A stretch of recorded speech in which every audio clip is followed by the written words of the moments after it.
Greetings, viewers and listeners. Welcome to Heroes of Thylea, an actual play, show, and podcast produced by Lionhead Gaming. This production is the Lionhead Gaming version of Odyssey of the Dragon Lords, an epic 1 to 20 adventure book for D&D 5th edition created by Arcanum Worlds. A blend of classic high fantasy with Greek mythology to create an epic saga of an adventure, combined with my own changes to create something unique and wonderful that I hope both you and my excellent cast of close friends enjoy. And so with that, I want to let the cast reintroduce themselves and their characters.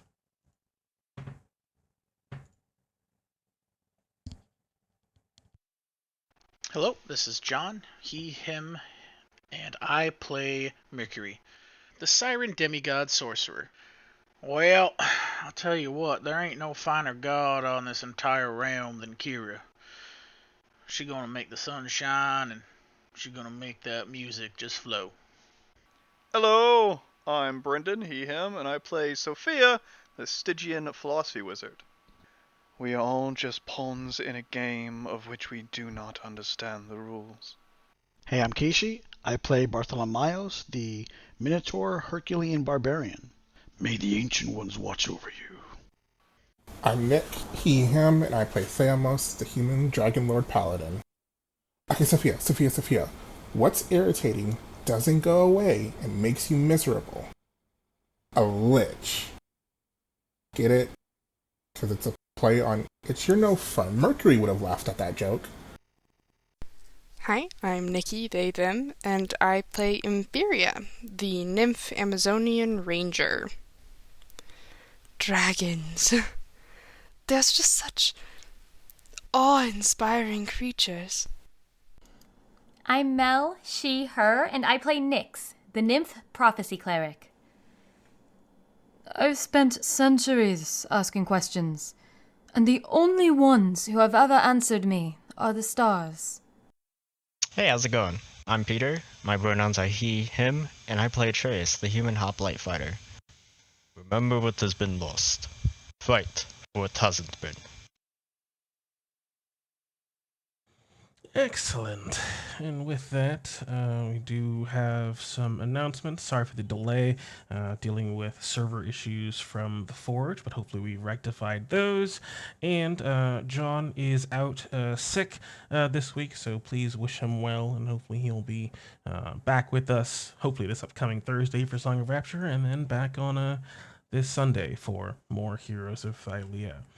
So in the meantime, in between time, I'm going to skip him for the recap and pass it on over to Brendan. Oh my fucking god. Brendan, who is currently repping our new Lionhead Gaming merchandise, which you can find on our new merch store, No. Redbubble. Last time on Heroes of Thylea, we found ourselves making a path up the Trail of the Dead to the necropolis, where a sort of trial awaited our heroes. However, there were still some trials we had here as well, making our way up the mountainside, as we seemed to be going on our longer days, our trek starting to wear down upon us. We found ourselves in a sort of valley of sorts, seeing the stone walls of the pass growing ever larger on either side of us. Out of nowhere, it seemed like the sky changed and an eruption ripped itself forward from one of the mountain peaks, and a visage of a creature appeared. A call out into the day, a strange language none of us knew, except for Sophia, one taught to the Stygians, a way of warning for many of their origins, a dealing with a thing outside of Thylea, a demon, as it seemed like something had been summoned forth by some more invaders to these lands. Thankfully, the defenders of these lands came to answer it, as gigantic stone hands ripped themselves forth from the mountainsides and crushed the demon before it even had a chance to move. It was brought back to where it came. However, the stone walls themselves did not particularly survive all that well. As those stone hands ripped forth, they brought with it a torrent of stone and rock that crumbled all around us. and very quickly threatened to not just bash us from head to toe, but also completely bury us in the stonework. Sophia did what she could, acted quickly as the rest of the party blasted flying stones out of the air, and Atreus defending Sophia as she worked from falling stones, taking a hearty blow in her stead. As a faithful bit of magic was put into place, a tiny hut formed and defending them from the crushing stones. After a bit, everything finally subsided, as it seemed like the ongoing torrent of stone ended, leaving our heroes buried quite a bit underneath the surface. Although light still shone in from cracks or two, we heard from calls from outside from Kira, the goddess that accompanied us on our little journey, that told us that she would try to find some help as we were in a spot of trouble. But thankfully, with one of the most powerful forces in existence, Sophia called upon the power of math! And in doing so, was able to find a bit of a solution, creating a crevice where they kept safety and shrinking it a bit to cause another little landslide, but this time measured quite well, as able to dig our way outwards from the landscape now reformed without the need of the divine intervention. Maybe some of the party members will be grudging of such a simple solution, scared that maybe our own efforts, when given up to the gods, could have been better placed somewhere else. But, well, the opportunity to sit in darkness and reminisce about some of our misgivings between the party might have to take place later on, as it was stolen from them by Sophia's math. After that, our party continued their journey up the mountainside as the temperature started to drop drastically and the winter clothing was broken out for our protection.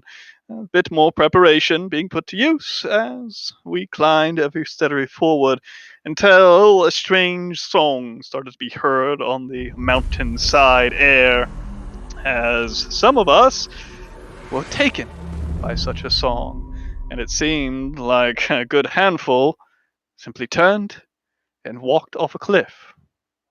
Thankfully, not to their immediate doom, but still enough to bash and bruise and cut them up, laying at the bottom of a pit some 80 feet below us as we were descended upon by horrible little screeching harpies from basically all directions. We fought, some of us separated from the others, trying to defend ourselves. Most notably, had put up a protective shield of strange, starry magic that tried to hold off the attackers on our more fragile individuals, but eventually we cut them down one by one, even trying to cut them out of the sky as they tried to swarm around us. And now we return to our group, standing upon the mountain pass quite quite bloodied, but still alive, and willing to move onwards. Or give up and go home. I don't know. We haven't really had that conversation yet, so we'll see today. Lordy, lordy, lordy. I Oh, feel like the mask or the face wasn't in the right place. no, you Oh did great. well. You did great. It's okay. Just hold it up so everybody can see. Oh my god. I want Indeed. one. That was very well told. And go ahead and reset your mythic inspiration and set it to 2.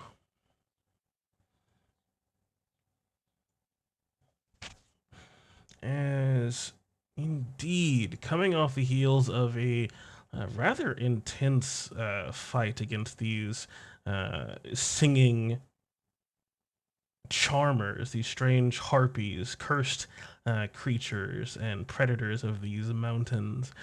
You all were able to overcome them, though, like you said, with quite a few bruises and injuries. As we bring you back on over, we basically ended the session right as you guys would have essentially gotten yourselves out of the crevice and back onto the path to continue. As where are we at? There you are. Mhm. This strange sort of silence seemed to sort of come over you guys as you were climbing up and sort of passing into this uh, much colder section of the mountains. The temperature rapidly dropping and causing you to have to break out the winter clothing. Encountering the harpies and this sudden change from deathly quiet and snowfall being broken apart by the cacophony of battle and explosions of fireballs. And then with them all defeated, and now you all back on the path, you find yourself in that almost deathly silence once again. The snow falling around you, just a soft puff of wind, and that's about it. Yes,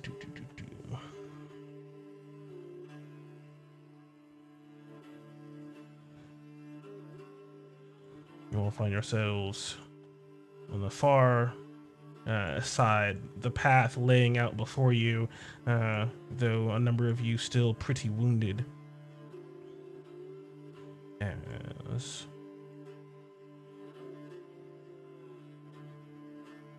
With it being the time that it is in the day, about 5:30 or so in the afternoon, there's not a lot of ground to cover left before sunlight starts to leave you, and you all are pretty wounded. Is what do you all want to do?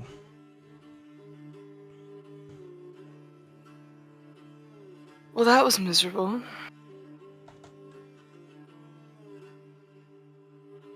It's not going to be the last, I'm sure. There's probably many more around these mountain areas. Yes. Perhaps we can find a cave to shelter us from the snow. That would be nice. Does anyone know mountains well? I don't really hang out up here. Anywhere that's covered away from prying eyes would be good enough. I'd make my way over the cliffside. I do not want to camp in a hoppy graveyard. Who knows what the dead bodies will attract?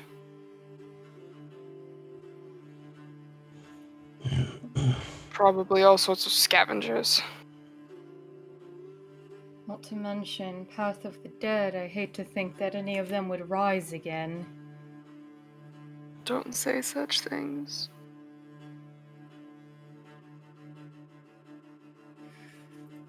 Too far away, isn't it? No. Alright, then I can lead the way. It's just still mountains. I still know my way around such terrain. Who needs healing before we continue?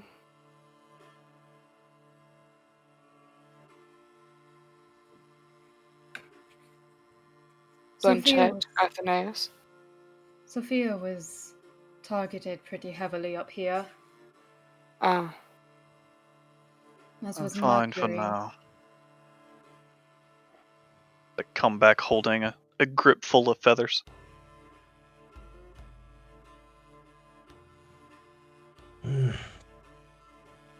I'll use some of my magic if we are going to keep going forward.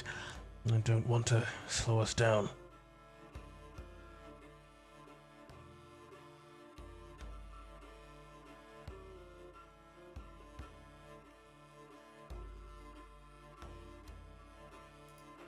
Alright then, keep your senses sharp.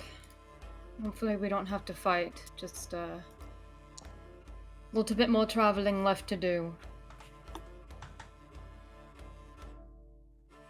As Nyx is going to start leading the way.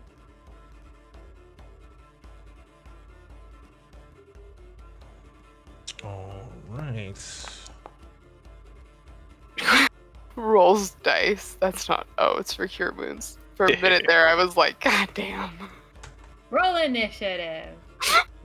Yes, Athenaeus sort of uses some magic to heal himself and Blanchett of her injuries. Pushing forward, Sophia, you get some harpy feathers easily enough. Do. Who's he healing? Me, Mercury? He healed himself in Blanchette. I push him off the cliff.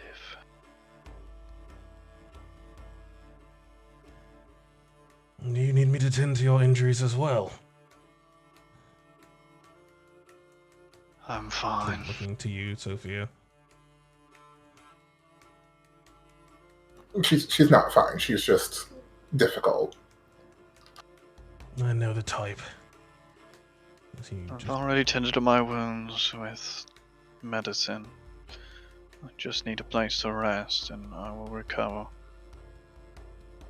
You have aided us with your own magic in climbing up this high. I can do the same, it's fine. She get 20 HP. As he pats you on the back.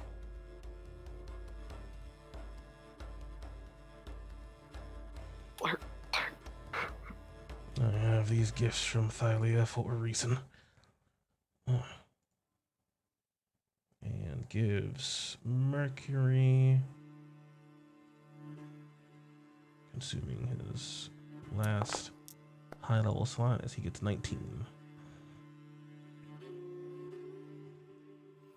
Hey guys, we found ourselves a healer. Let's keep the NPC as our in-party healer. Yeah.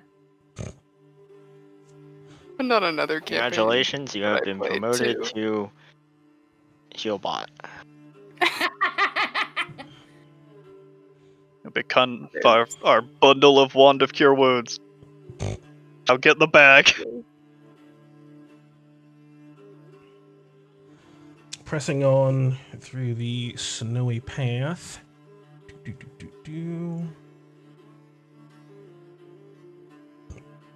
Let's see.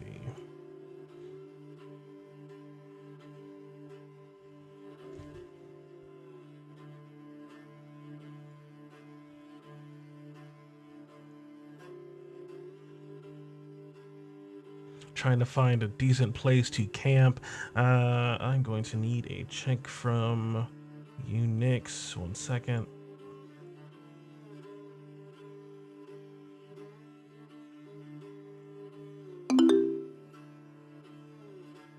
Wow. It should be in the chat log. You can go ahead and roll that survival check for me. I believe I would have advantage because I'm in my favorite terrain. That's how that works. Yeah, so do I hold Alt for this click? Try holding Shift.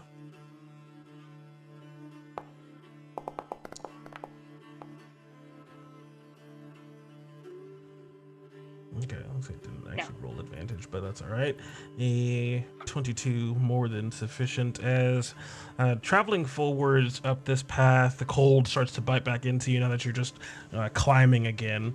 But in about 30 minutes or so, you sort of get the signs and shift in the rock near you, coming not really to like a clearing, but sort of like a cresting sort of cliff almost. Is like the path seems to sort of thicken by about 10 to 20 feet or so. And you see a small break in the stone to your left, sort of along the side of the mountain. A shallow cave, but large enough to sort of accommodate probably about half of you, with the other half sort of protruding out. This depression into the stone, serving as a small sort of overhang. Not a very deep cave, but certainly passable. And facing away from the wind, at least in the current direction it's blowing. It'd be coming at your backs, which is thankfully sheltered by the entire mountain.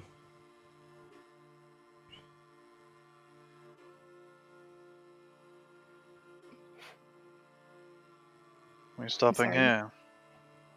I was going to ask him to repeat. He cut out a little bit for me.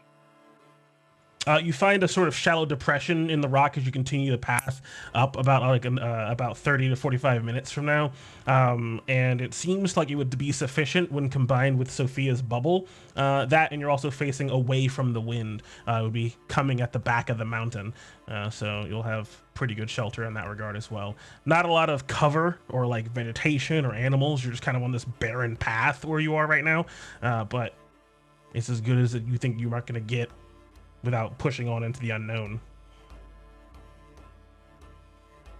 Alright, as before, in the small little cave. I'll get started then. So it goes. As I begin to cast a ritual. I wonder which one. Alright, so we should probably try to keep our body temperature well. So everyone strip off and cuddle. Theomos. I'm not joking. I mean, at least that's what I was taught. Granted, he was also kind of a horny guy, but let's not talk about that. I don't think that's necessary, Thermos. I think that He's not- the conditions inside of Sophia's bubble will be more than comfortable. It's not necessarily wrong, but it's not completely necessary considering we have clothing for the weather. Oh my god, you guys. He's just telling a joke. As Kira sort of chimes in from behind you. Oh. Really I'm wasn't. too tired for jokes right now, Thamos. I should introduce you to my friend Ambrosia, Theomos. I think you two would get along very nicely. Because they're funny or because they're hot? Both.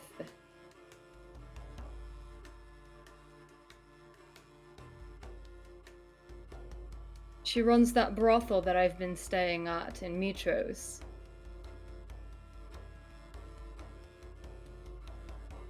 I might take you up on that offer.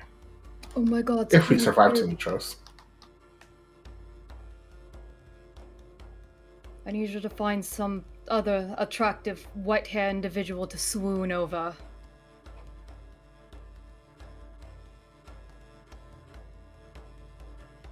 Wait, are you telling me that you have a suitor, Nyx?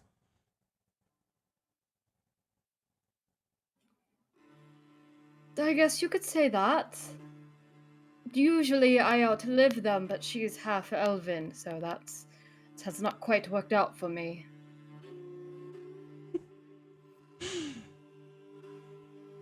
Depending on the passage of time to rid yourself of your suitors. Interesting. The longest left on red ever. I'll just wait till you die of old age, that's fine. Oof. I don't ghost you, you ghost me. By dying.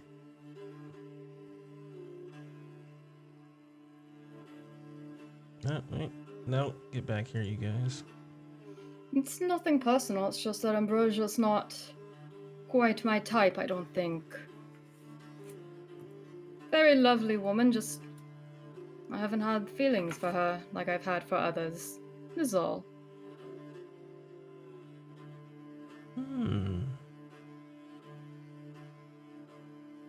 Interesting.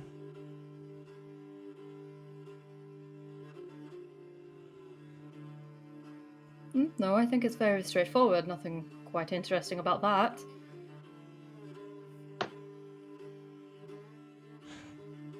What's interesting is why she hasn't gotten the message.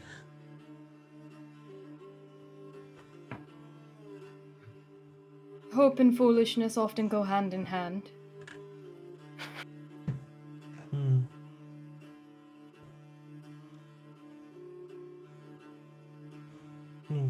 Correct me if I'm wrong, there are those that have not particularly enjoyed your company without even really getting to know you. An impression that speaks for itself before you can even speak, if I'm to understand what I've heard correctly. Yes. Valis confirmed such a predicament.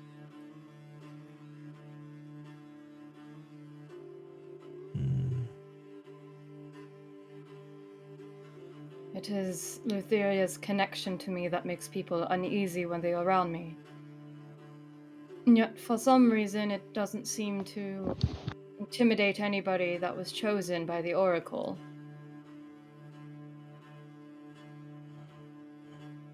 Or it seems a few notable individuals in your past.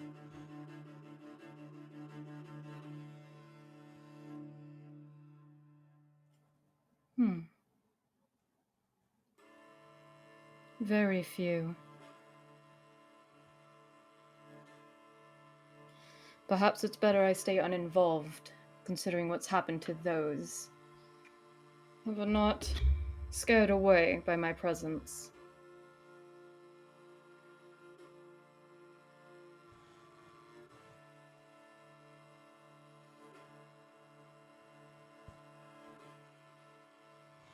It's certainly a possibility.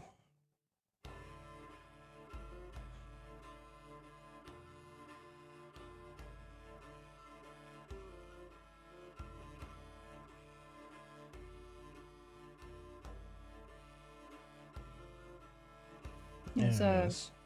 Oh, good. Well, at the end of the conversation, as Nyx is waiting for Sophia's ritual to conclude, she's just going to lean against the wall of their small cave and just look upon her Lutherian mark on the inside of her arm. Just in thought. Same sort of golden patch, this strange marking underneath it, these 3 ruby red stars that seem to just look like blood, though they aren't not oozing anymore. They aren't quite scabbed either. It doesn't really hurt, it just seems to be there.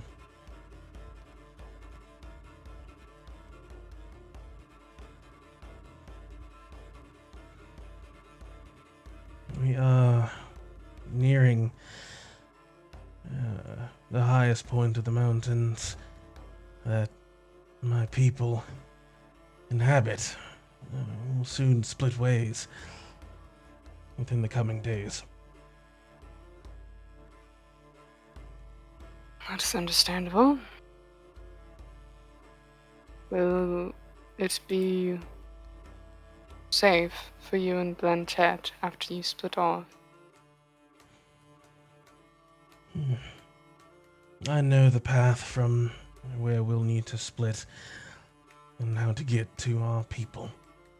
It'll be a short journey, within the day.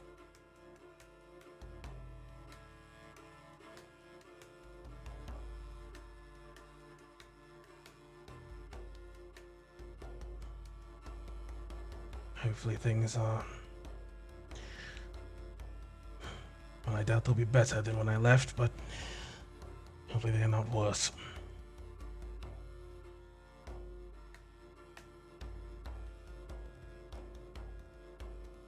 We can only hope and pray to Thylea, I guess. Such are these times.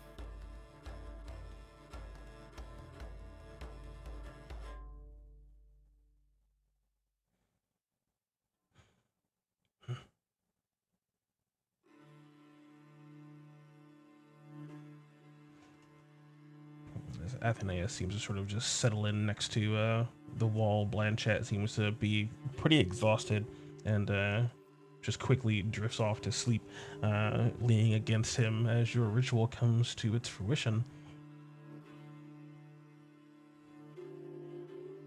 Pop up to Bubba.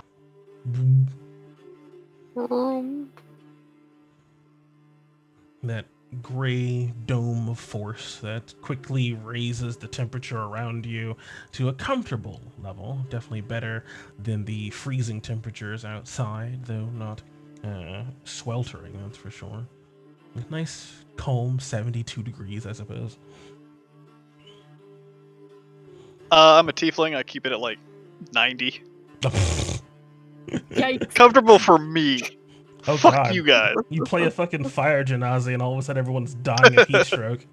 It's like sub 120, guys. What's wrong with you? I'll be freezing. I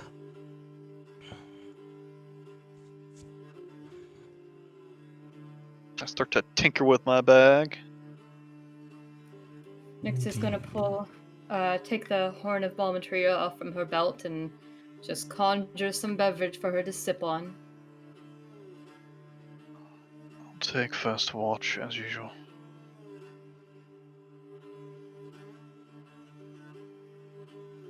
Well, here, I guess I'll take second watch.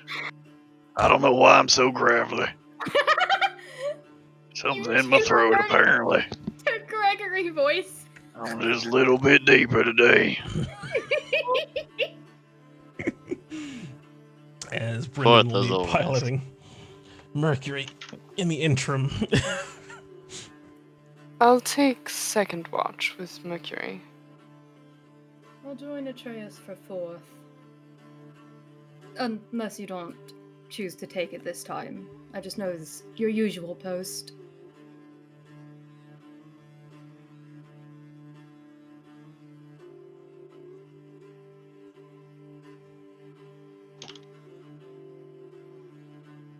You taking any Atreus? watches, the MS? Atreus said he was going to take fourth. Oh, okay. I didn't hear that. Sorry, what's the watch list? Sophia on covered first. Yeah. Yeah, I think third Okay, is the you whole. both started talking at the same time, so I have no idea what was said. Sophia's on first. Mercury's on second. I think Inferior is also joining second. And then it's Atreus and Nyx on fourth. So we don't have a third watcher yet. Okay, I'll do that then.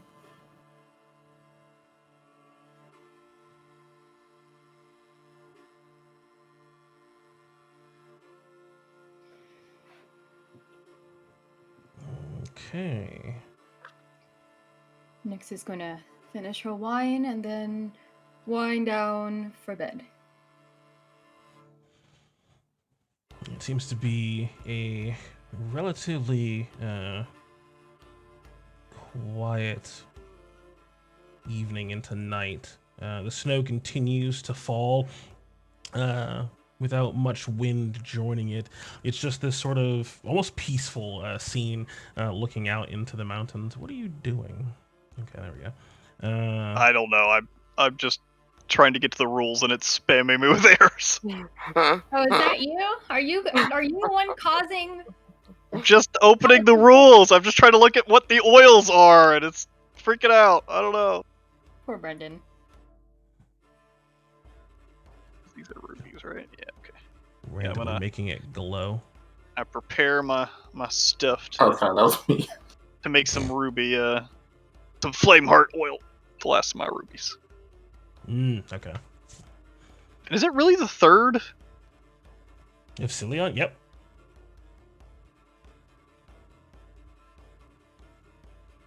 Very confused. So we got here on the 26th. Yeah, the cross from Mitros took 4 days. Going through the area that was sort of like the forested area with the large statues and all of that before you got to the hinterlands, that took 3 days. The hinterlands itself took 3 days. And where you are now is on day 4, 7, 10, 11. You should be on the 11th day. Pythion only has 20. Pythion only has 29 days. I thought we were on a 28 still.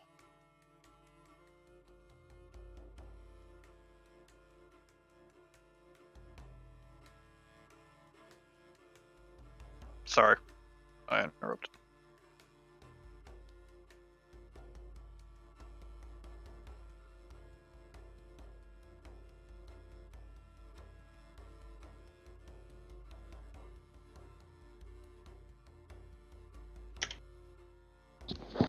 As it seems to be a relatively quiet night, without it seems like much accosting you. Is what do you all want to do on your various watches? First, just being Sophia, I believe, just making your flame heart oils and not much else. Yep. It comes and goes just as quickly. Yes. How far? Balls. Never mind. It's fine.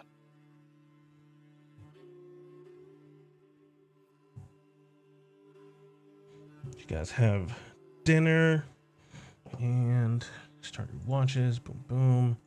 First watch comes and goes with Mercury and Inferior. Inferior, you doing anything in particular?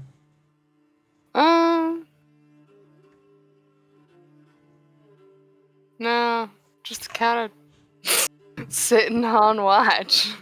Lots of contemplating the last couple of days, and like, she's kind of had another one of her little light bulb moments where it's like the real world is the real world, and she hasn't been living in it. And now she is, and she has to deal with that. And she can't just run away from it the way she did when Themis was taken over.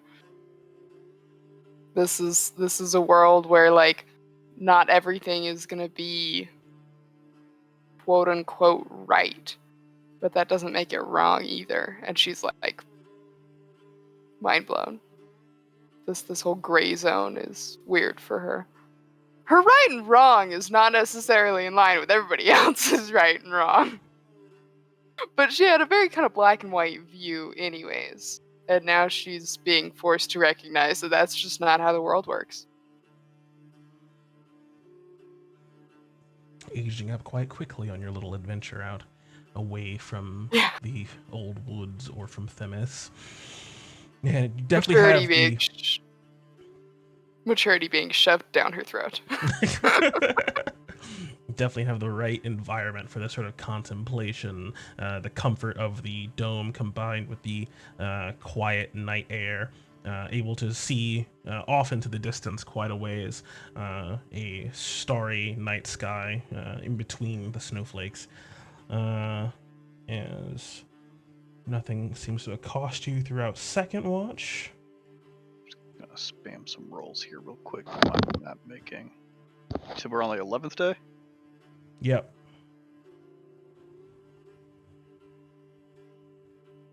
So I need 8 more of these.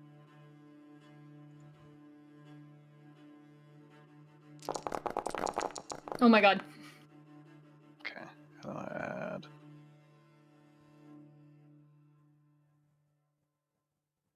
I had 9 to this? Where's my proficiency? 3. 8 to these, okay. Ooh, a critical success and a critical failure, it looks like.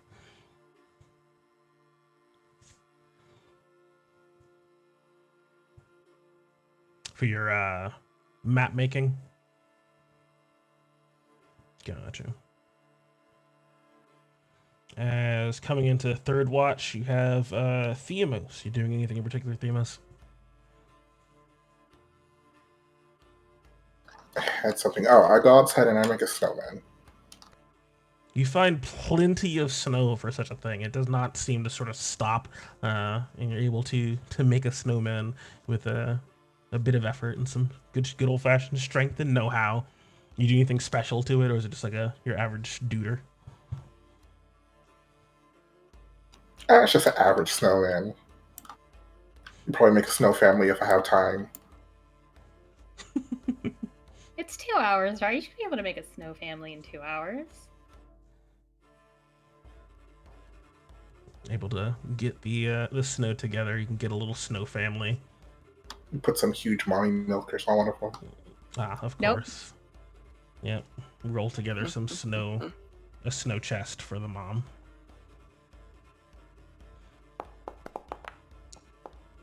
God, I almost thought you rolled for it for a second there. Yeah, roll for mommy milker size. Let's go. Dear Lord. Not enough for crit success, I don't think. I need a 25.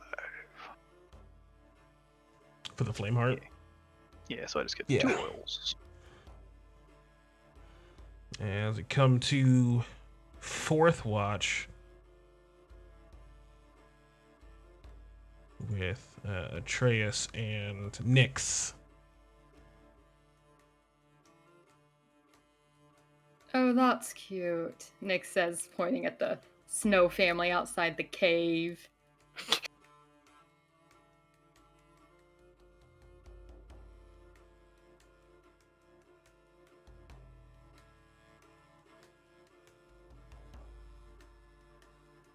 as you all just take your watch, keep an eye out.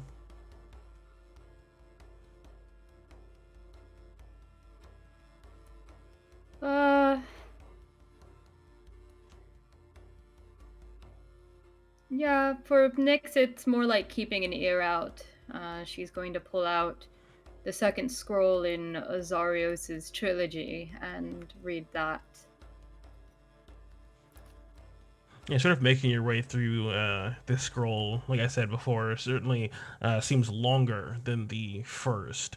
And you're sort of dealing now with the sort of middle section of it, and it seems to be almost drier in its writing style. Like there is almost like a dip of passion. There's less emotional, like sort of philosophical ideas, and more sort of a recounting of different perspectives on the books or the scrolls topic from other scholars, and sort of refreshing ideas that other people have had on this line of thinking. And it doesn't seem to stretch for very long, but just in the context of what you've been going through these last few days, it is less exciting for you, for sure, to hear the thoughts of these other philosophers, some of whom you may have heard in passing, sort of be talked about. But you find yourself both wanting to skip to where Azarios starts talking about what he thinks again, but at the same time, you're worried about missing his opinions on some of the things that he is sort of bringing up in this section. So you find yourself still reading through it just to be sure you don't miss anything. But it is not particularly exciting at this point.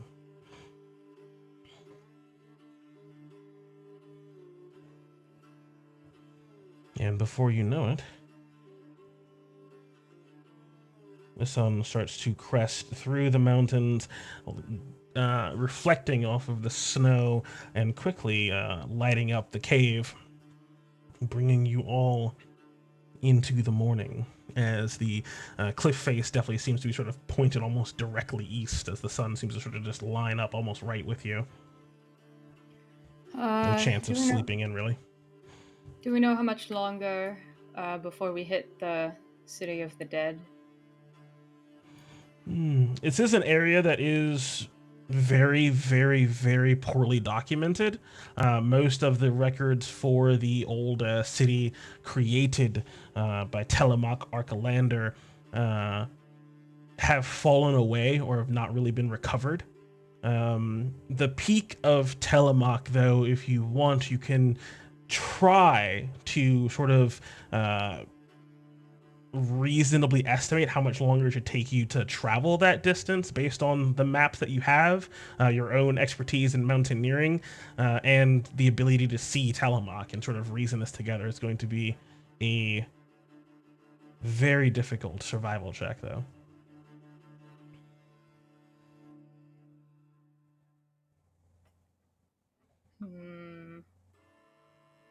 Normal survival check? You're dealing with mountains and the like. You're familiar with the space. You'd still have advantage. Hell yeah. Hell yeah! Nice. 24.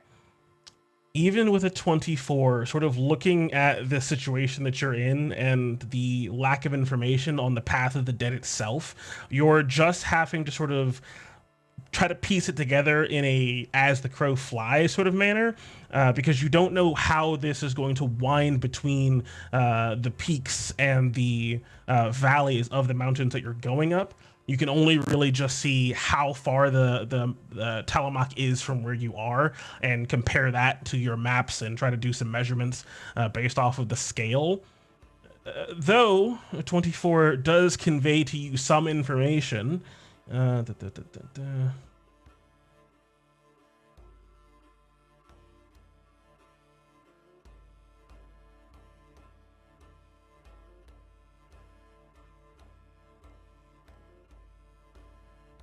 You think,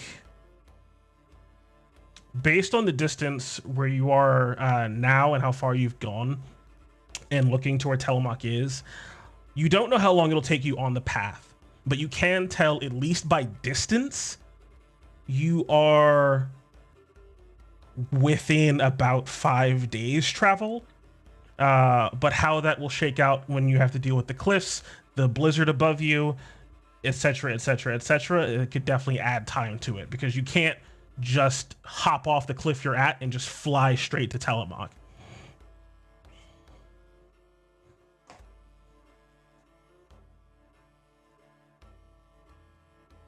As all of you rouse yourselves on this, the 4th of Silion.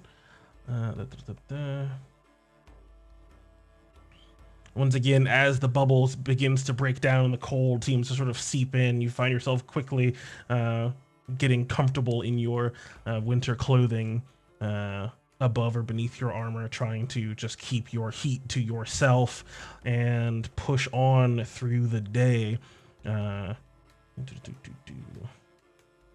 Still the same sort of rocky, sort of barren space that you're traveling through now, as all of you enjoy the benefits of a long rest. Right. Yes.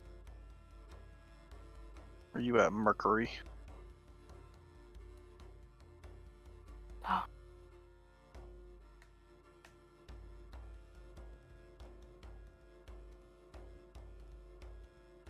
Just before we wake everyone up, Atreus approaches. So, wrong person. Next. I thought all night about how I'm supposed to approach you like this, but... All night. I thought about it long and hard. You know me.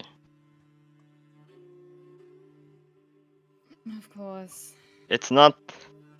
I know Theomos did it, but...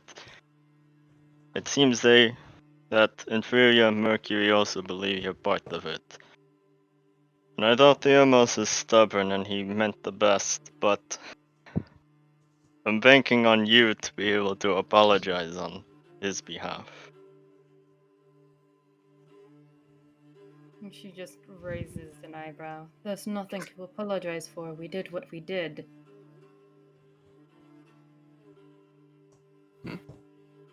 That's not it, and you know it.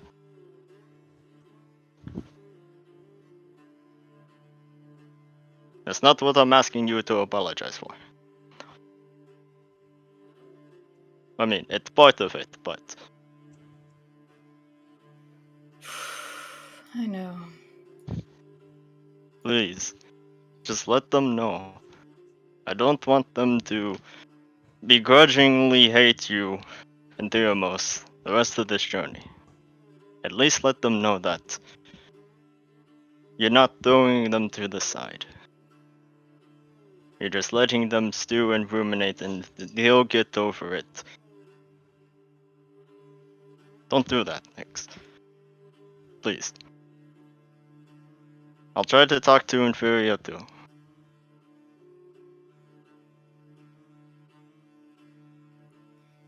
Alright, I'll say something before we head out for the day. Trace just puts a hand on your shoulder. Thank you, Nix. Truly. This journey is long and arduous. It's the... Supposedly, every time we done something, the hardest thing we're ever going to do. First it was not being sacrificed, and then it was killing new Cerberus, and then it was surviving the Titans, etc., etc. We've survived it all, but it seems our greatest enemy is ourselves. Huh? Nyx just puts her hand Funny. over yours. Well, trust me, I'm all too familiar with being my own worst enemy. I'll try to talk to them too, so they don't get so bent out of shape as well. I hope I can get through to Inferior. She's young, but that means she can learn. Mercury's just been in a bad mood since we left Mitros, so he might need a little more time. And plus, he's always kind of been stubborn in his views. But it doesn't matter. What matters is if I extend a symbol of peace. Just wounds can re-heal, but trust cannot. At least not as easily.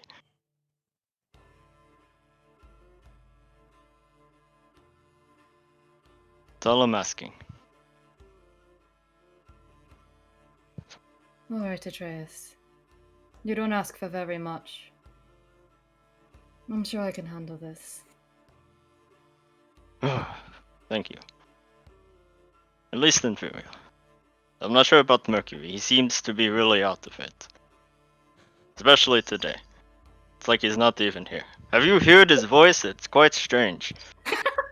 He tried to reach my octave. Anyways. Like I said, he's been in a bad sort of mood.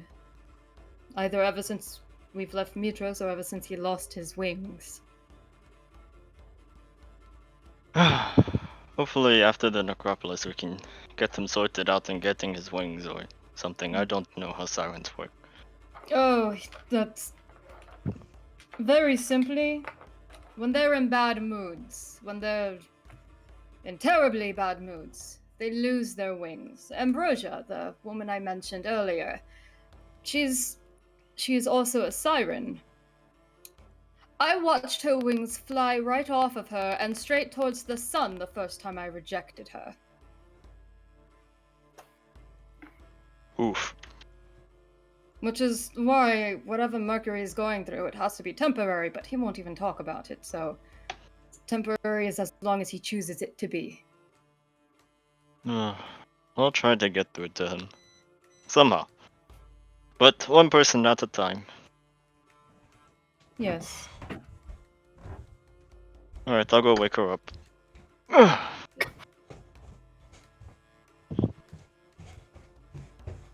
I'll get some food started for everyone.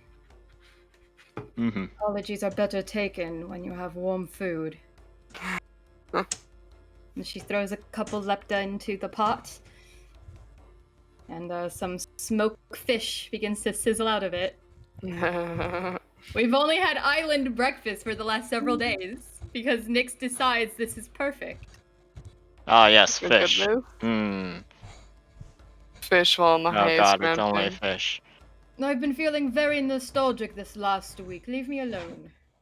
Everyone's been feeling nostalgic. It's gone around. It's really hitting him deep. Yeah, Atreus will gently wake up Inferior. Dress. It's time to wake up.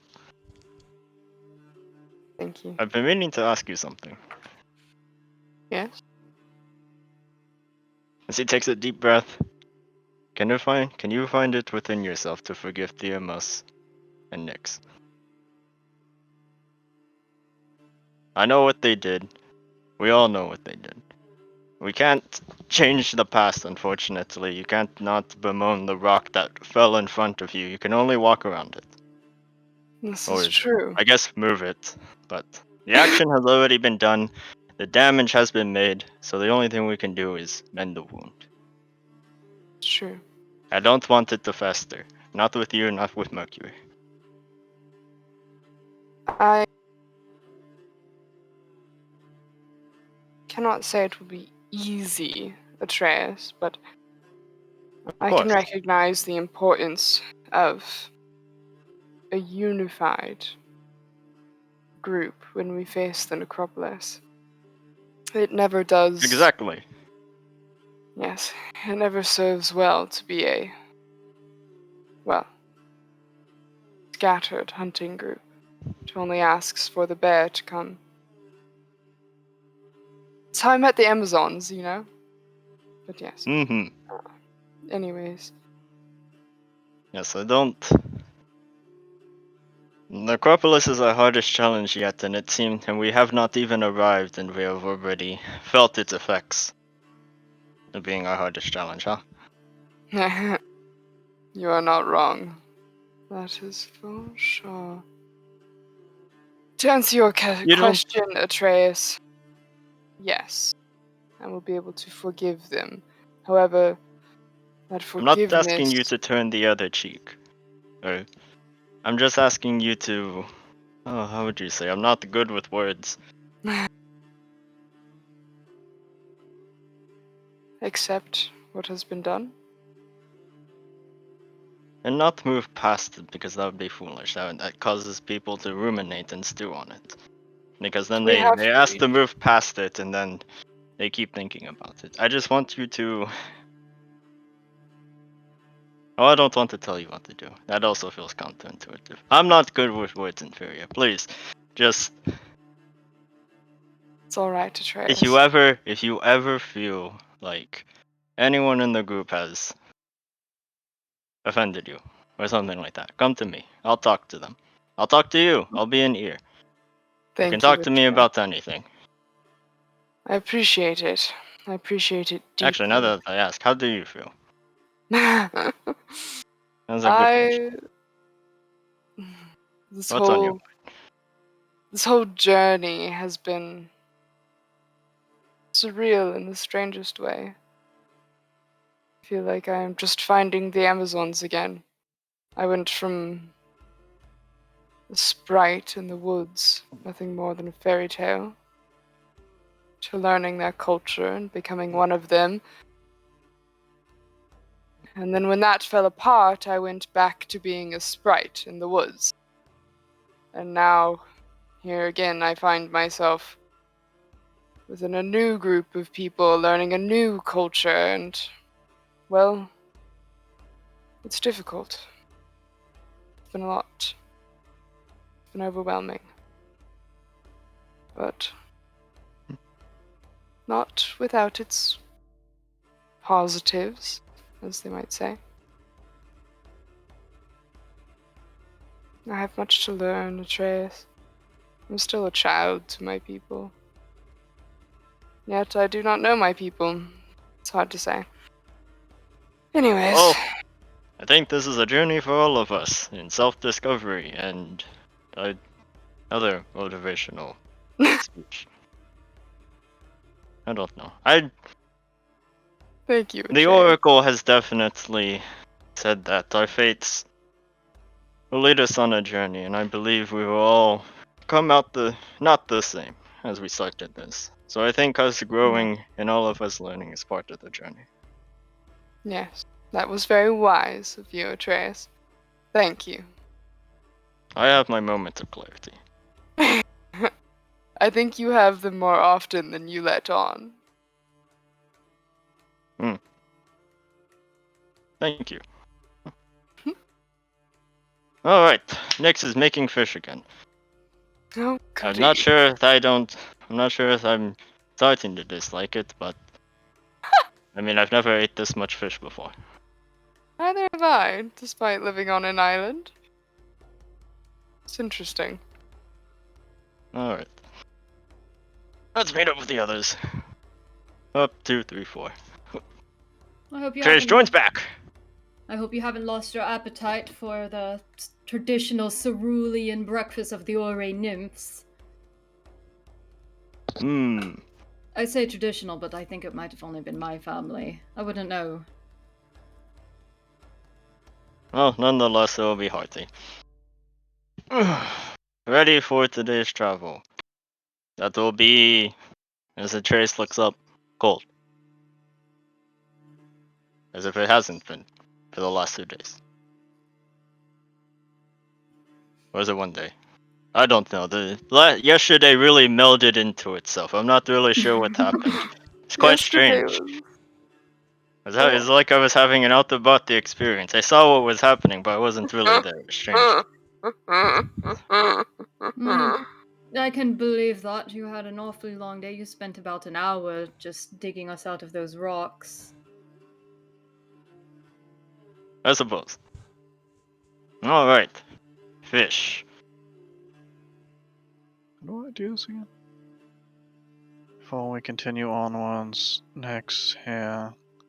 As I continue our ritual in the morning of me giving you a superior healing potion because the one I gave you the day before is now gone. Because it only lasts 24 hours, so I gotta keep giving you new ones every morning. Oh gosh. Oof. Do we just give you like an empty vial? Does it just evaporate? It just evaporates. My bag spits them out. Wow. For the rest of you, take one of these. If the cold gets unbearable, it should help. Oh. As I hand out a small flask of oil to each of you. What does it do? Do I drink it? No, Can I it drink it? is oil like the rest. You can't, but most likely the only benefit you would gain would be diarrhea. Spread it on your armor. Over a bit of time, it should last an hour. Protect you from the cold.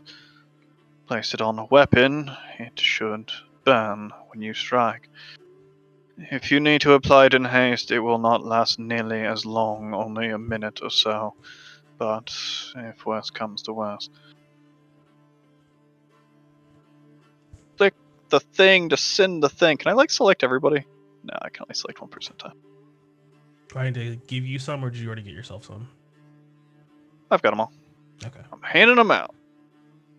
It'll take me a bit. Eh. So Sophia's just giving this to us in advance, or she's expecting us to put it on, Let's give them to you in advance. Just to have 'em. Just in case. just in case. Sophia is the well-prepared party member. Thanks, Sophia. As, What would you do without you? Probably freeze. as Nyx is passing around the fish. Oh no, Nikki left! Ow. Dead. It's okay, I'll wait. Oh, I can't give one to Mercury. Probably because he's Perhaps not he's on. not here to accept it. You can try dragging it to his character sheet. I think I got a thing that lets you actually do that. Yeah, I'll try that. Might still just duplicate it, not sure.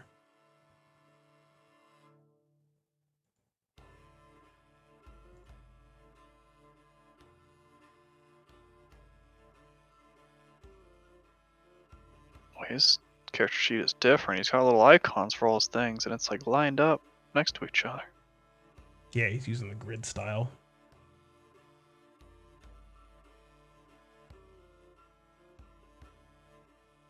Yeah, it sort of worked.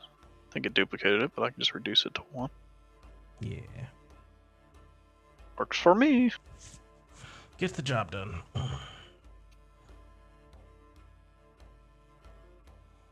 And on where do we go?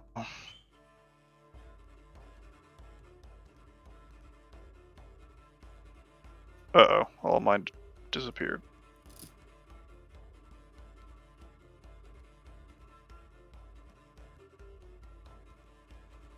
Indeed. Pushing on.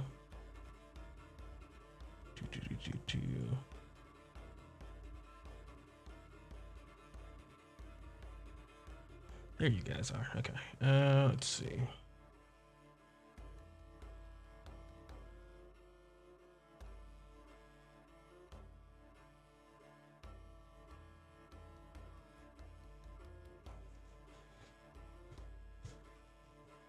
Yeah, again, you're sort of in this interim space, sort of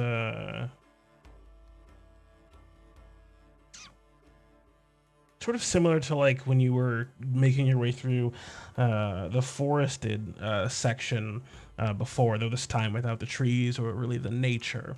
The hinterlands provided a host of climbing challenges and the like, but you're not really seeing that ahead of you. The area you're in keeps it sort of sparse vegetation and hard rock and winding paths, but it does not truly physically punish you through its geological components. The cold bites into you quite quickly, trudging your way through the snow. Thankfully, the very heavy winter clothes that Sophia procured for all of you hold this storm at bay.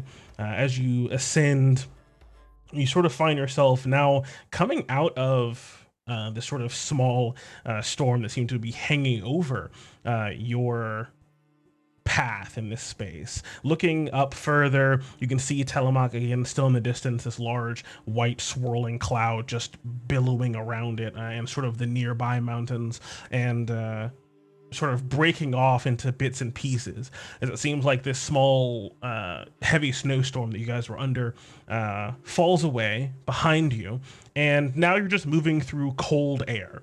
It is clear now. You can see up to the sky, and you can see the bright blue, much more clear than at like a lower altitude. Some clouds actually starting to sort of be lower off to your sides, covering some of the lower mountains and hills. But looking back is essentially impossible now that you've winded your way through this whole space. You can't see the valley or the massive statues any longer. It all just seems to sort of fall away to rock and stone. As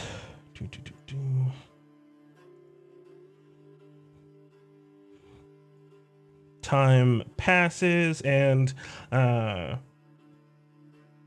and Infuriaia definitely notice sort of almost a sort of skip to Blanchette's step. A few words shared by Athenaeus with her, and she seems to be looking forward to, it seems like, seeing her mother again, getting back with her people. The other werewolves who have managed to hold on to what makes them people and maintain their sanity, a small percentage of those affected by this ancient Lutherian curse. It seems like the painful trauma of a few days ago, that horrid combat and assault on the other half of their group by those trolls, certainly in the mind, but not at the front of it at the moment. More so just happy to have made it this far, thanks very heavily to you all swooping in to save her.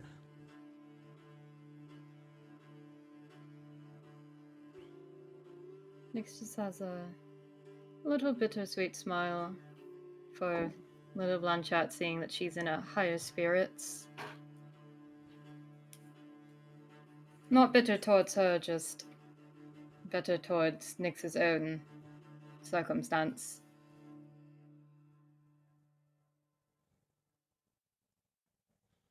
Understandable.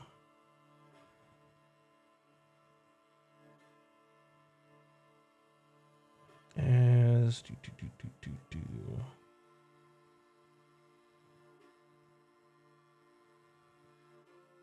taking a moment for lunch, you find yourselves still just pushing against the cold and not much else. It's just a long sort of climbing walk this whole way up, and the mountains seem to sort of open up almost again, like a not like a valley, but almost like kind of like a bowl, I guess, which I guess would be technically a valley, except you're still sort of contending with peaks sort of breaking through the rock. And sort of looking at this, Nyx, it's striking you as being relatively unnatural. Like, the shift in rock is strange and contorted, and then you sort of realize what you're looking at isn't a natural peak, as you sort of see the repeated shape of like 1, 2, 3, 4 of these strange, thin, long, almost like fingers, but not really fingers. They're like these strange sort of bent and curved protrusions, and then it hits you where you've seen that shape before, but it doesn't make any sense. They remind you of ribs. Massive stone ribs protruding at a strange angle, like something is half buried in the mountain itself. But what it is you're looking at does not ring any bells for you. It's just disconcerting.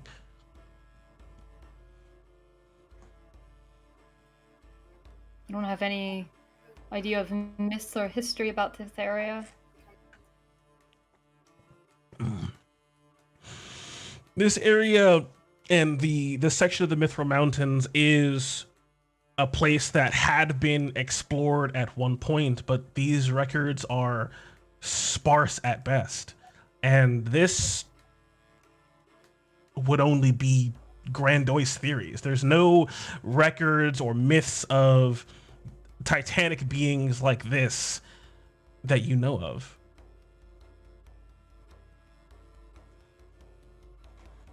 The closest thing would be Thylea herself, but the myths for her say that she is all of the land, so this doesn't fit either. But there's certainly something strange about it. Not even the Cyclopses have ever been rumored to be this large. Oh no. I think I'm going to music. There we go. No, it's just coming from Nikki there for a second. I think I am going to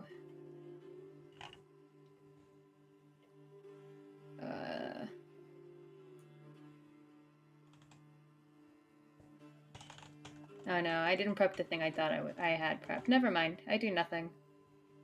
I just make a note that it's bizarre. Actually, I think I'm going to investigate it real quick. And invite Sophia to see if this is something that interests her. You're sort of pushing on through this section. You find the path sort of bringing you much closer to one of these large protrusions. These things are very, very large. Like, similar to the statues that you saw at the very beginning, though not quite that big. So you're coming to the base of a very large, rocky, bony protrusion. No, so it's like to scale a person walking into like the ribcage of a dinosaur type of thing, where it's just like arching over us. It's arching over you by like a couple 100 feet. Oh. It looks like part of the mountain. That's how large it is. Until you recognize the pattern, and it sort of throws you for a loop. So it's like we're walking through the chest cavity. You don't see a matching set on the other side. You just see a group of them sort of coming out to your right. So perhaps maybe the other half of it's underground. You're not really sure. Gotcha. Okay. Proceed.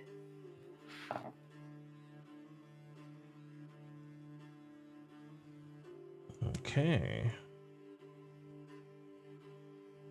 Pushing onwards from there. Give me a sec, because Nikki still had to step away. Do.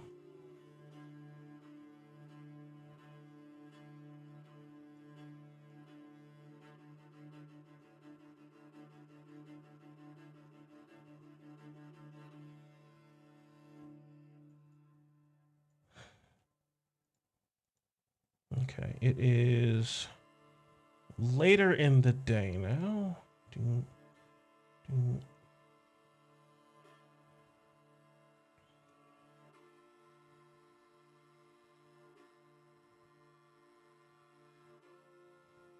Time passes.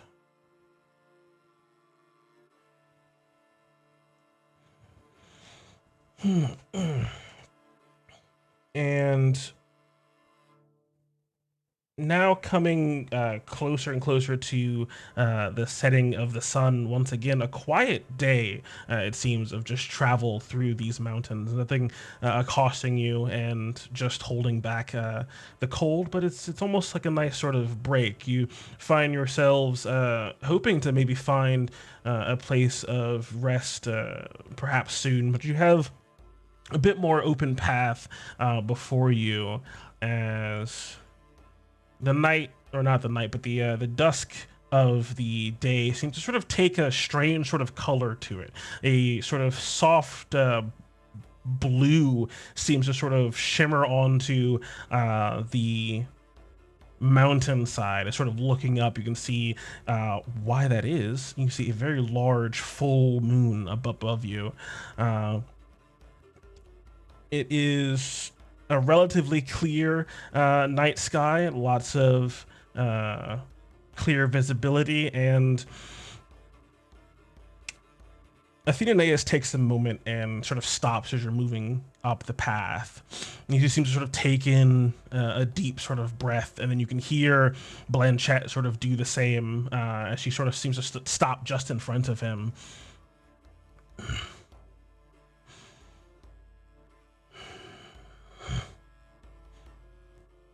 I can smell my pack on the air. They are nearby. Just ahead of us. Maybe an hour away. Will you push on with me?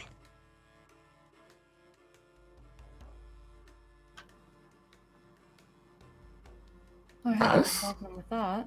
Of course. Are we allowed to? I thought you said we couldn't see it. No, we are not near the mean- village. Oh, I The figured village this was should an be invitation anyways. a day away from here. I don't know why they're out here. So this could be a cause for concern. Duress? Possibly, Nixus. What'd you say, Theos? Or Oh, that wasn't it. Atreus? I think like I said duress. Something Yes. happened. They got moved now. Yeah, I don't smell blood or fear, but a great deal of them. You can feel just a sort of as the wind sort of tussles your hair, Nix. It seems to just be like you definitely seem to be downwind from the storm off in the distance. Seems to be sort of almost just pushing a current towards your faces. It seemed to be sort of just doing that all day long, but you just sort of notice it now.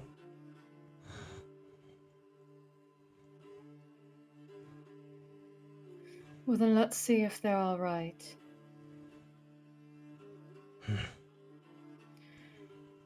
Athenaeus, is your pack affected at all by the phases of the moon? I know you all have managed to live above this curse Lutheria has put on your kin, but I'm still not entirely familiar with what that means for you. There's a great temptation to find yourself in this form during it. Those who are mad with lycanthropy cannot stop themselves. But for us, it is empowering, but not something that will send us into a rage. Empowering.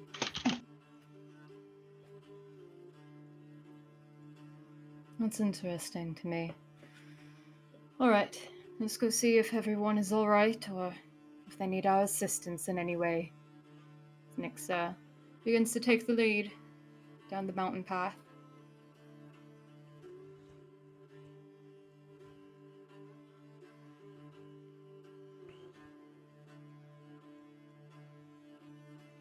Yes.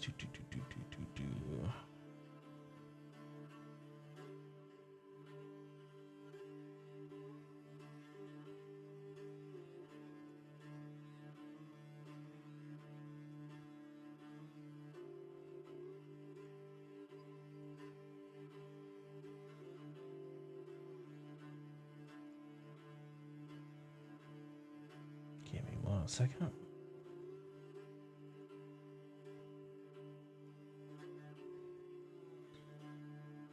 After about 35 minutes or so, you can hear the sort of scrape or shift again as Athena sort of comes to a halt and just says one word, gritted through his teeth. Trolls. They are on the air as well. Damn it. As he just seems to sort of shift his body weight lower and just keep moving down this path up the mountain, but he seems to be moving like between like rocky outcroppings and trying to hide himself while moving quickly.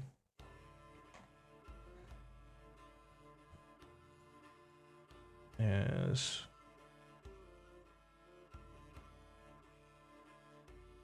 what do you all do, sort of seeing and hearing this? Nyx is going to grab onto her medallion and also try to stay hidden but close behind Athenaeus.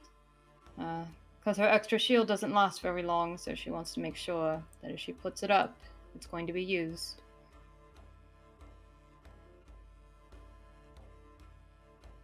Sophia falls back behind, sort of following them, but seeing that they stop, falls back a little bit of cover and starts to cast a ritual to summon a little unseen serpent.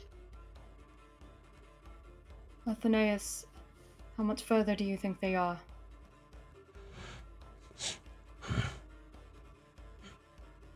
15, maybe 30 minutes. I can't tell now. The wind is shifting.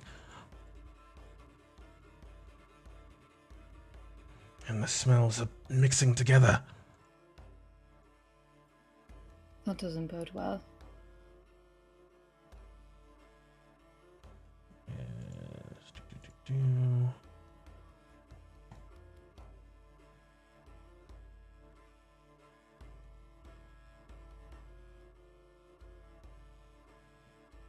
As after about 12 minutes or so, you can see this path begin to sort of crest up, and you can tell based on the fact that you can't really see over it, it almost seems to sort of dip back down now as you're coming to the top of something. And as you're coming up to the near towards the top of this path, you can hear what sounds like almost sort of like barks or just like growls, and it sort of grunts and what almost sound kind of like drums, or maybe just like a large group of people sort of maybe stomping their feet into the earth. You're not really sure, but it certainly sounds like a great number of creatures are just beyond this last rise on this path. As Athenaeus gets closer to the ground, almost it seems to all fours, sort of bringing his front hand against the earth as he just seems to bring himself low to the very top of this crest and sort of peek over it as Blanchette joins him on his left as he's about 20 feet in front of you guys. He seems to just be trying to like move as quickly and as quietly as he can, obviously concerned for whatever is happening. As let me know what, if anything, you will do. Yes. The sound approaches us. Sophia calls on a little bit of magic as 6 little spots of gray matter appear around her shoulders. If I can find the button.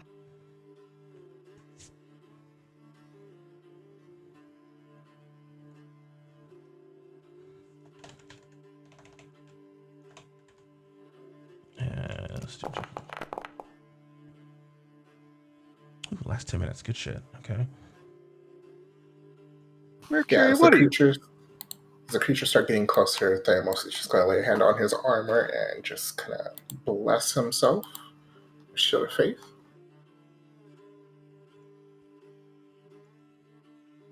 Minutes. Good shit. It's speech. What is this? What do you have, Mercury? What is this?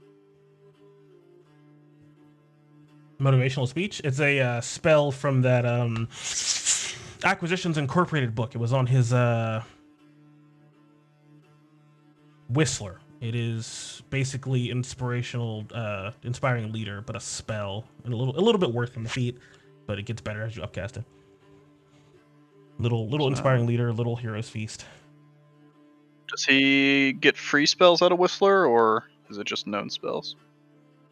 Yeah, it has a certain number of charges. I think 9.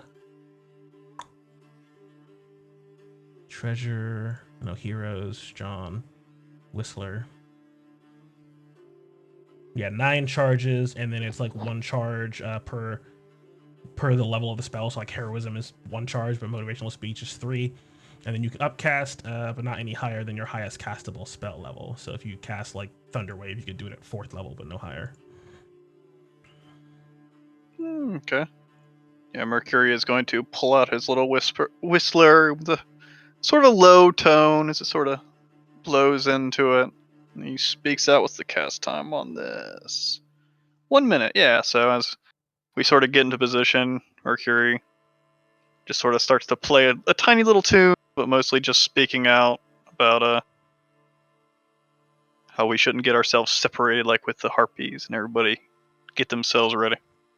Don't get hurt too bad now. And he's gonna cast some little motivational speech at 4th level and 4 thingies.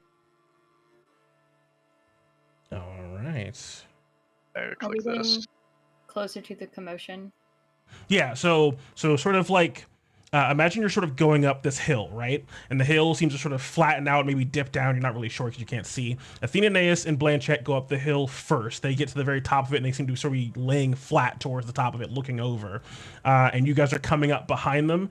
You can hear the sounds of creatures past this rise, but you're not sure how far, but they're close enough for you to hear them, so they have to be reasonably close. But it certainly sounds like a lot of them. You can hear like these rhythmic sort of footsteps or stomps or something reverberating into the ground, and what sounds like sort of large, sort of guttural grunts that your experience now attribute quite easily to trolls, but you also hear this sort of deep building growl that seems to sort of come from your maybe northwest or so. That seems to maybe be almost definitely werewolves. So we walked into the middle of a war. Just a little war. It's an apt assessment as you sort of come to the top of this crest and find yourselves all near the top of this slope. You can hear, especially Inferior and Nyx, you can hear Blanchett just ever so slightly whisper, "Mom," as you hear this large and sort of surprisingly maybe deep and powerful voice ring out, "Ziamalog, your reign of terror on this mountain comes to an end this day. You may have taken our weapon, but you will not take our strength." Weapon? Who's the Amalok?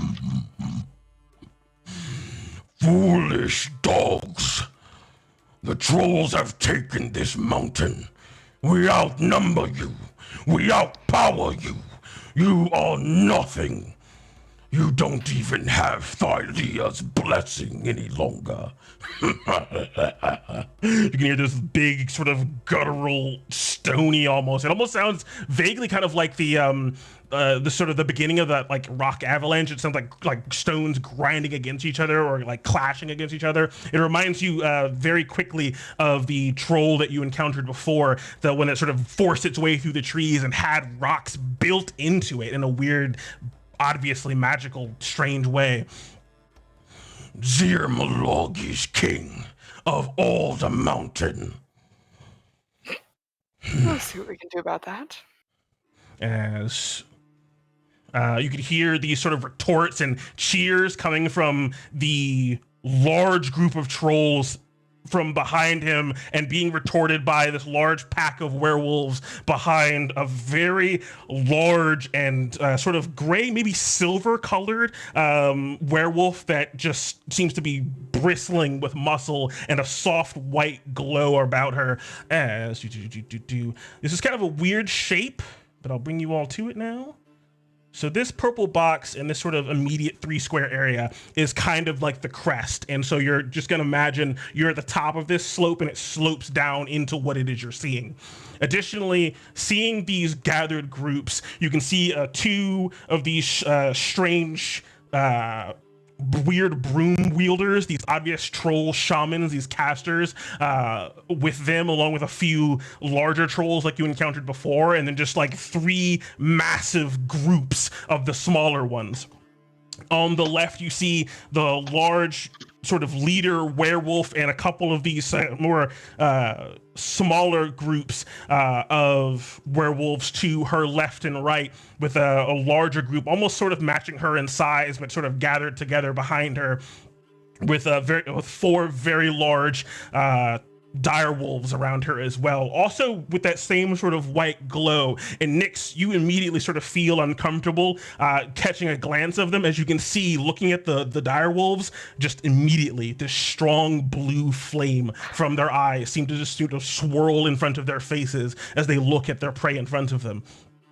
The trolls seeming to be coming out of another one of these strange sort of large bodies, this one much more obvious, though notably smaller in size to the one you saw earlier, Nyx. An obvious sign of rib cage sort of jutting out of the earth, and a massive metal of some kind sword plunged into the earth, into where these ribs protrude from it, with a gigantic skull just behind it. Obviously some massive entity stabbed through the chest and laid into the mountain itself, as this is what you see. Holy shit. Oh man. Death, death, death, death.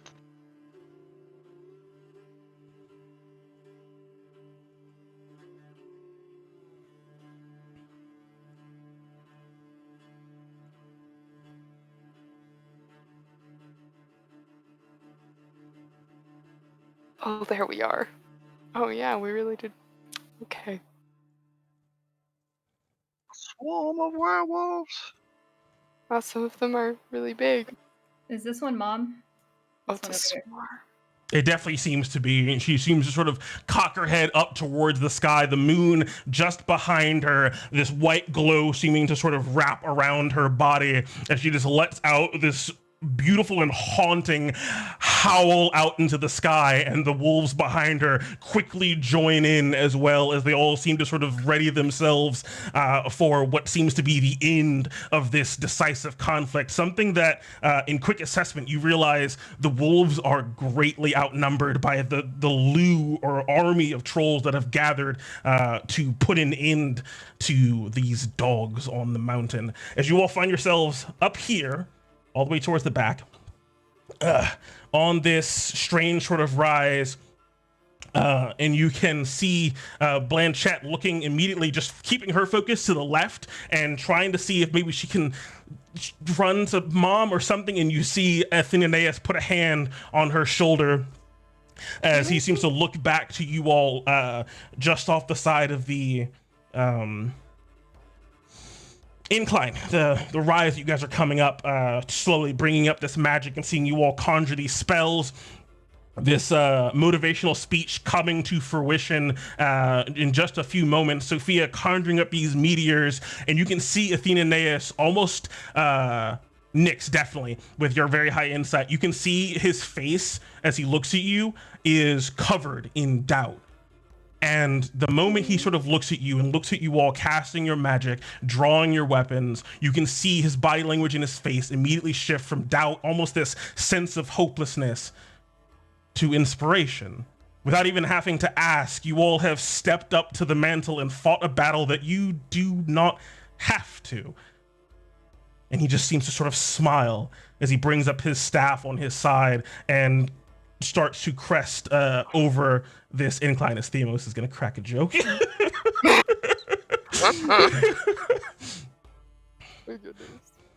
As it seems like the trolls respond to the howl with their own guttural roar, one from Zirmalog roaring out over the mountain. You can feel it sort of reverberate through the stone almost.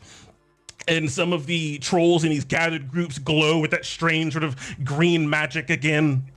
as it seems like these forces are readying themselves to charge. As Nyx, yeah. Do I have time to take an action as they're all?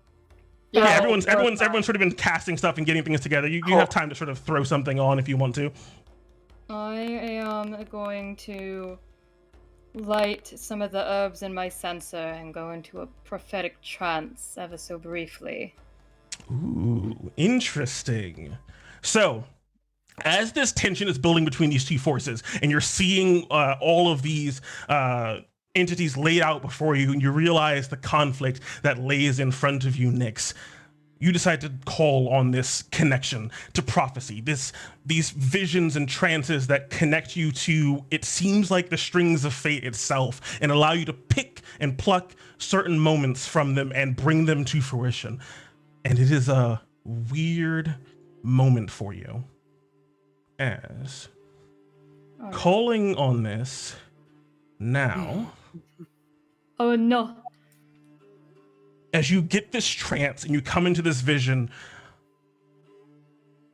you just see, for a moment, your entire vision is red.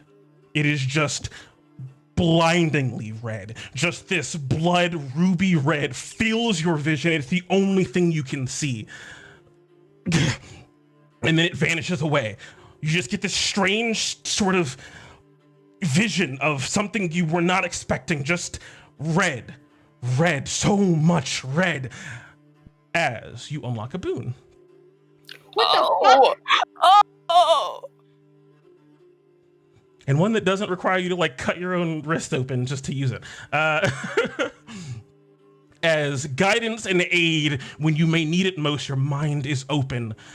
You breathe deep and you pray for your survival as you unlock the boon of heightened trance.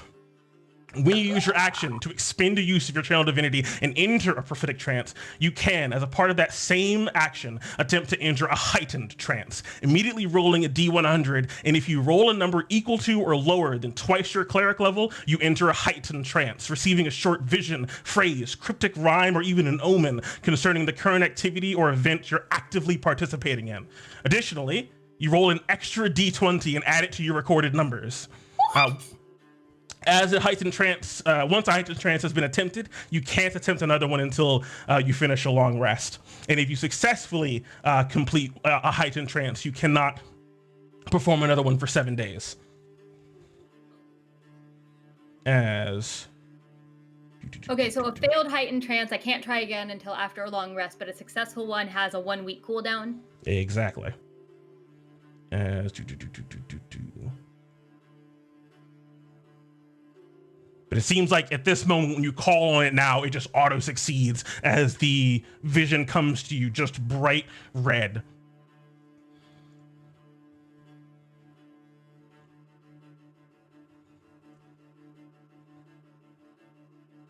Do I get my third D20 too? Indeed. Hell yeah. Let's go ahead and give me those 3 D20 rolls. You can whisper them to me or whatever it is you do. Yeah, private GM roll. Ooh, interesting.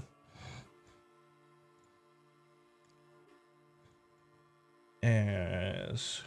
Everyone, tread carefully. This isn't going to be an easy battle.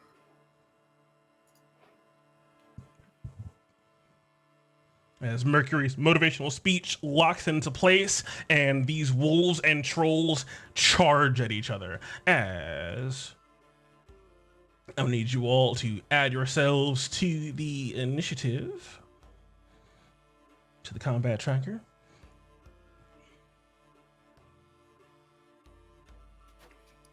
Oh, and was there anything you were hoping to do with your Unseen Servant in the early stages before everything sort of rolled together? Nope. Okay, you were just conjuring it. Have it out. Roger that.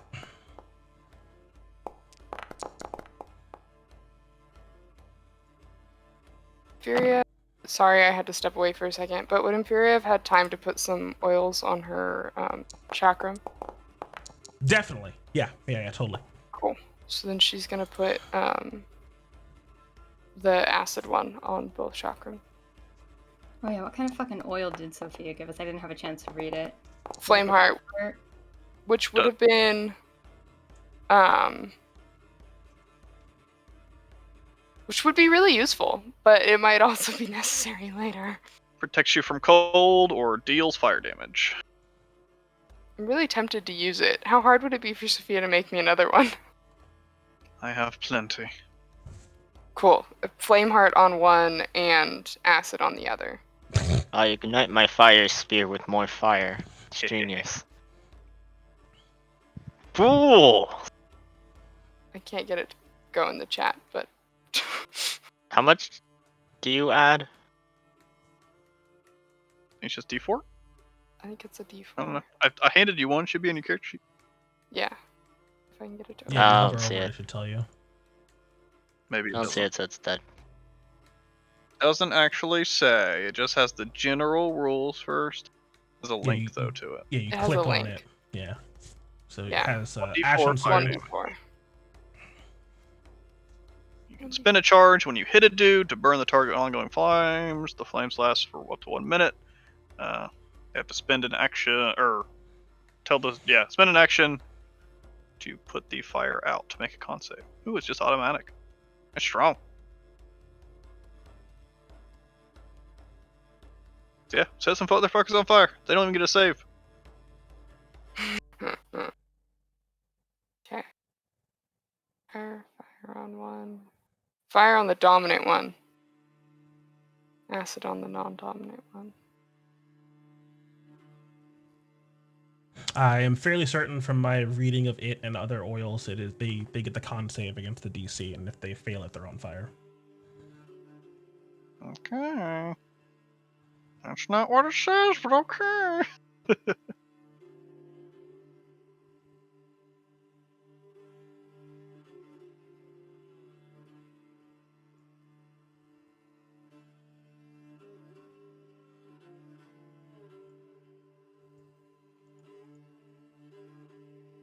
Sorry, I derailed things slightly. Very good. I'm looking for. Yeah, everybody got their In the temporary hit chat. points except for Mercury, because you can only do 5 duders.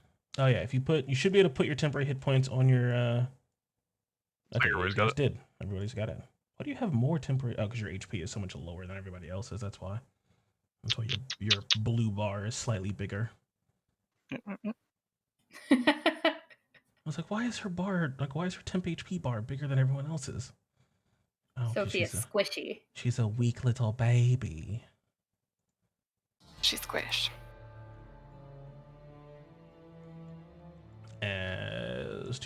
Where you at?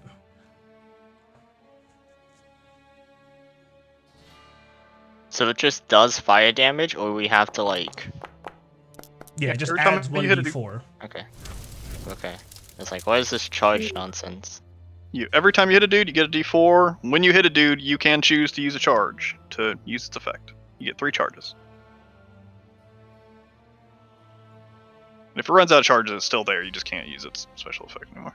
Oh.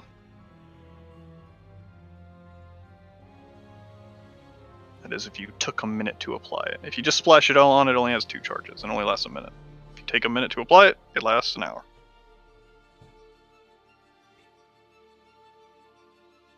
Would we have time for the full minute? Yeah, For all you had prep time. stuff? Cool. Because Mercury had time to sort of quietly put together the motivational speech from his whistler. Thankfully, all of these trolls and wolves are howling and yelling at each other, drowning out this soft sort of tone from his whistler. I'll spread the flame heart on my spear then. Yeah.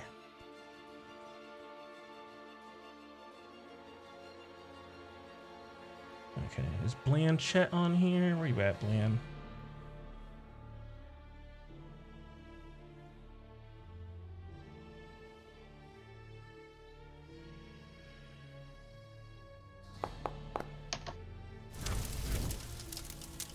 Oh wow, she rolled Fucking the highest. Blanchette. Jeez. All right. How do you get a nat 20 in combat? You're literally Oh a my child. God. As all of you sort of ready yourself for battle, coming up to the top of the ridge,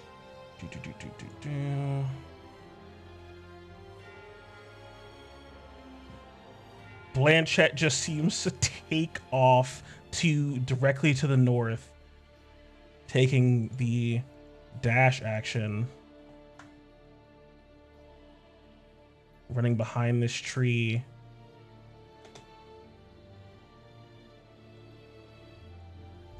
Quickly, as all the trolls seem to be locked on to the werewolves in front of them, as this troll just bounds forward as Zirmalog roars, running up to the wolf in front of him.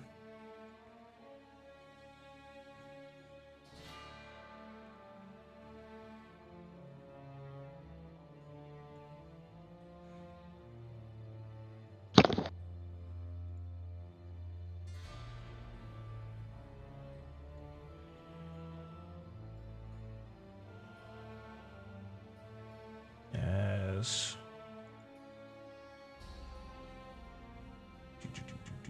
where is it at? You hear Zirmalog's sort of big guttural voice sort of boom out, Orta with me. As you can see the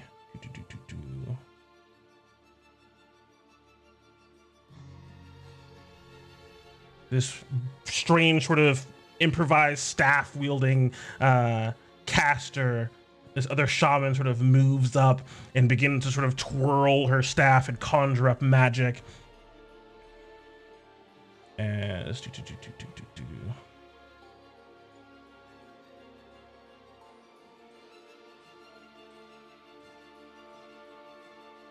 and she is going to cast in front of the other werewolves over there.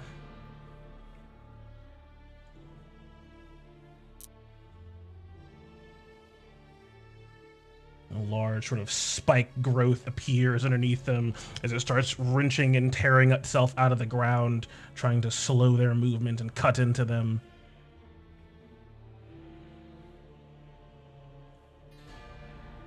Yes.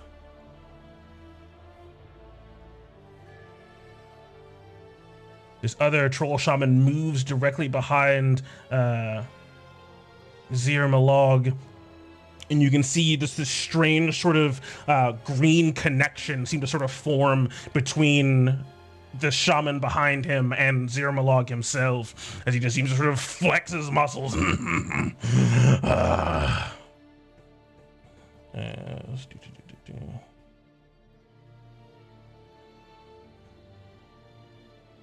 Okay, looks like Inferia had to go. She just is not feeling well, so she's taking off, and it sounds like Mel, you're running Inferia? Yeah, they gave me some notes on how to run Imperia, and I've done it in the past, and that way Brendan doesn't have to play Puppet Master today. Puppet Master. Okay, I need to give you permissions, right? Mm-hmm. And just my luck, Nyx and Imperia are like practically back to back on the tracker. Hey. Whoa! Cries. Yes, we certainly hope Nikki feels better. Yes, that is. Oh, she can do that and then do.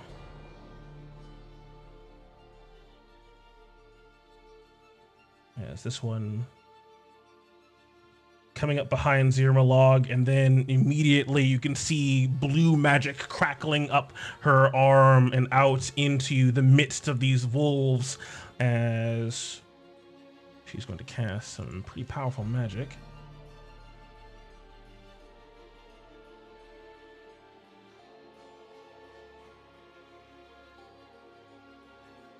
Question. What's up? Do we want to leave it on a cliffhanger? Of the big battle? I don't know if John will be back. Should be back next Check week, his right? attendances. See if we can get everybody back instead of us playing the other half of the party. True. Okay, that's a pretty good point. Let's To see. be fair, Where is if everyone's cool with Jono? that. It'd be one thing if we were like role playing stuff, but it's weird for Yeah, it's a Yeah, very and it's it's a combat. climactic battle for Yeah. use. Like it's not like the Harpies, it's not like a band of goblins. This is like a really, really big and significant moment. Don't want them to miss it either. I don't know where John might be. It should be the 28th. Will he be back?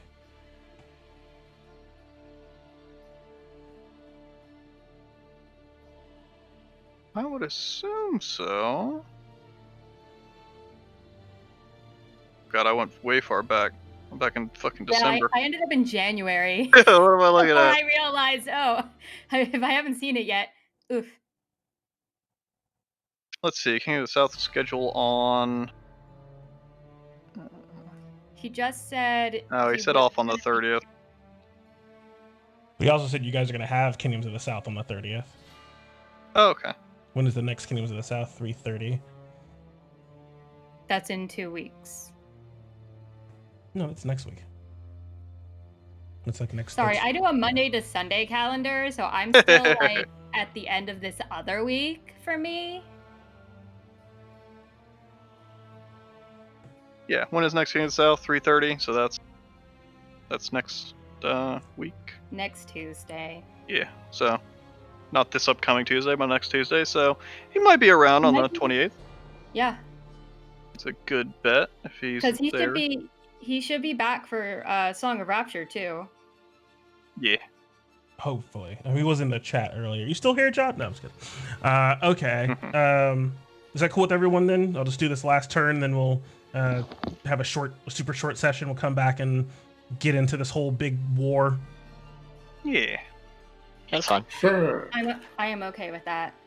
Okay, so we'll do that then. So then as this shaman comes up behind Zirmalog, you can see this green sort of tether form between this shaman and the troll king. And then she quickly raises up an arm, and you can feel this sort of cold burst seem to sort of take place behind the pack leader and in the midst of some of these werewolves, as just a barrage of hard ice seems to spring forth and slam into the ground, striking and dealing first blood in this conflict.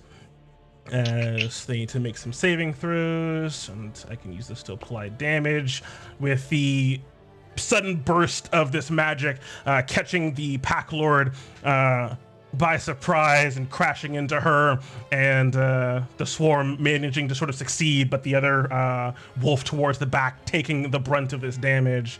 As I'll apply that, as they get hurt pretty badly and seems to swirl in place, as all of you can see this conflict coming into place, coming into being, and you all being the, hopefully, X factor, the third party that can turn the tide in the favor of these werewolves. A creature misaligned in the realm of Thylea, now needing to find or try to hold on to their only refuge in this world, under assault by these trolls.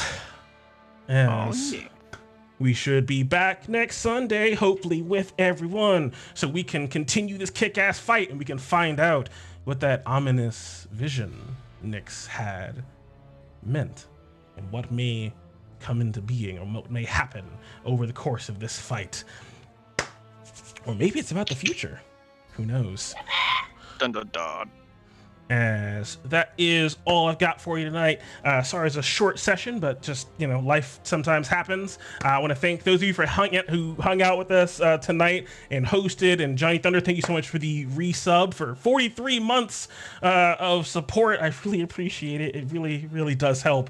And Pyrus Manaburst, thank you so much for tuning in, for hosting. JC Cordes, thank you so much for following. And Eye of the Night, thank you for following and tuning in after hanging out with Mel in the merchandising stream. You guys are awesome, and everyone else who is here with us, I want to thank you so much for watching, and I hope you come back, hopefully this Thursday for Song of Rapture, and this upcoming Sunday for Heroes of Thylea. That is all we've got for you. Oh my god, as you can see, Brendan showing off the blanket once again. And don't forget, Lionhead Gaming is now on Redbubble. Now you can get the LHG logo on not just a shirt, but a sticker, a phone case, a poster, a blanket, and more. You can also purchase a mug that has our logo on one side and the Lionhead Gaming slogan on the back, which is "Make your dice roll 20s and you always make your saves." The link will be in the chat, and for our podcast listeners, a link will be included in the description. Indeed. That's all we got for you. We're gonna go ahead and host somebody else playing some D&D. Go enjoy their story and the conflicts that they're getting into. And as always, may your dice roll 20s, and you always make your saves. Bye! Wash your hands. Wear your mask. Check out our merch store.